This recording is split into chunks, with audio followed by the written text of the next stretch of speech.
Real quick, I want to thank Tim Burton for taking the golden opportunity by calling this movie Beetlejuice Beetlejuice and not Beetlejuice 2. I will never forgive Paramount for missing the golden opportunity with Scream 5. What a shame. Oh, we were right there, man!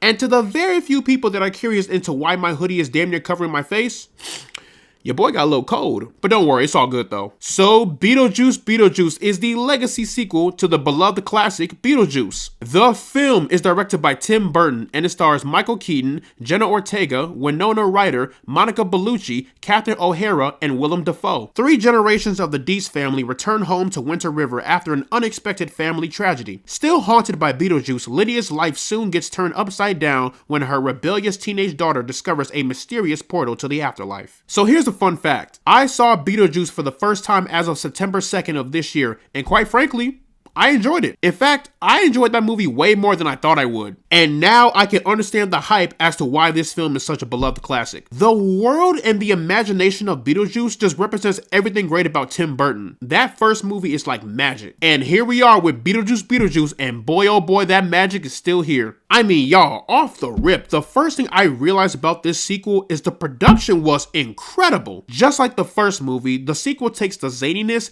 and the visual absurdity of Tim Burton's mind and brings it all to life. The production in this movie truly elevates the mind of Tim Burton to the point in which where everything is so visually chaotic, you can't help but to just admire it all. Also, this movie has some very disturbing and grotesque scenes. The fact that all of those scenes are in a PG-13 horror movie is crazy. But I ain't mad at it. But the production in this movie was handled with so much care and thought that you can tell this project meant a whole lot to Tim Burton. And after watching this movie, maybe the afterlife ain't so bad. Let me stop playing. I wouldn't last a day in the afterlife. My chances of surviving the afterlife are so low, they would have to take me back upstairs. But in conclusion, the production was incredible and I loved every single split second of it. To no one's surprise, the cast is absolutely staggering here. Winona Ryder as Lydia Deese is just as fantastic as she was in the first film. One thing they do in this movie is that they show that how the effects of the first film have really impacted Lydia. Even when it seems like she has moved on to bigger and better things, she is still traumatized from the events of Beetlejuice. And I'm glad the movie addressed that because I think something like that would be traumatizing to literally anyone,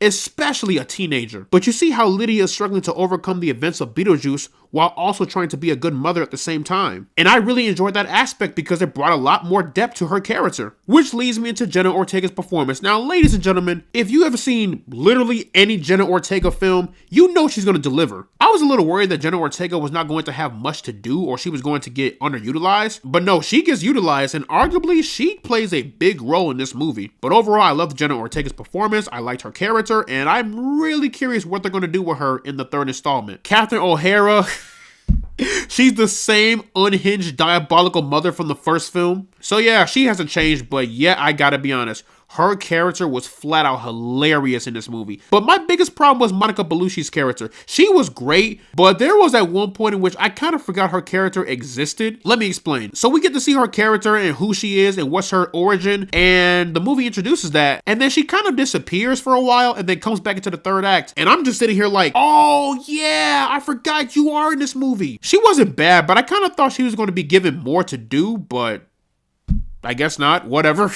Willem Dafoe was really good in this movie. In fact, there is a moment where he's interrogating one of the monsters, and I swear to you, a little bit of Green Goblin came out. I don't even think Beetlejuice could have saved me in that moment. Like, just kill me at that point. And of course, we cannot forget about the man, the myth, the legend, everyone's favorite demonic pervert, Beetlejuice.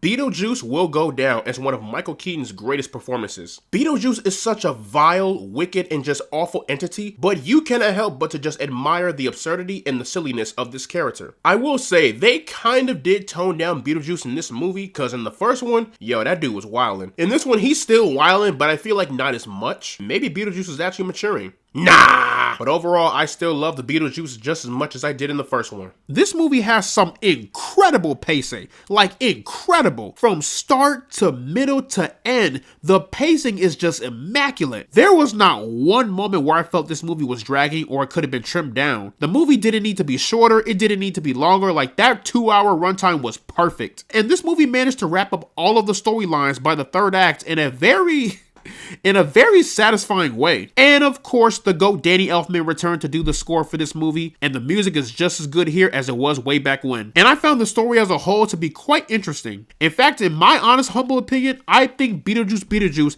is just as good as Beetlejuice. Oh shit, I just said his name 3 times. The juice is loose, my nigga. And there are a few minor things that I really did question in this movie. Those minor things didn't really ruin the movie for me, but it definitely raised an eyebrow. But in the end, y'all, I had a blast with Beetlejuice Beetlejuice. I smiled, I laughed, I even cheered a couple of times. In fact, my entire theater erupted in applause once the movie wrapped up. So plugging Beetlejuice Beetlejuice into the rank system, I am placing this one into the pinnacle zone.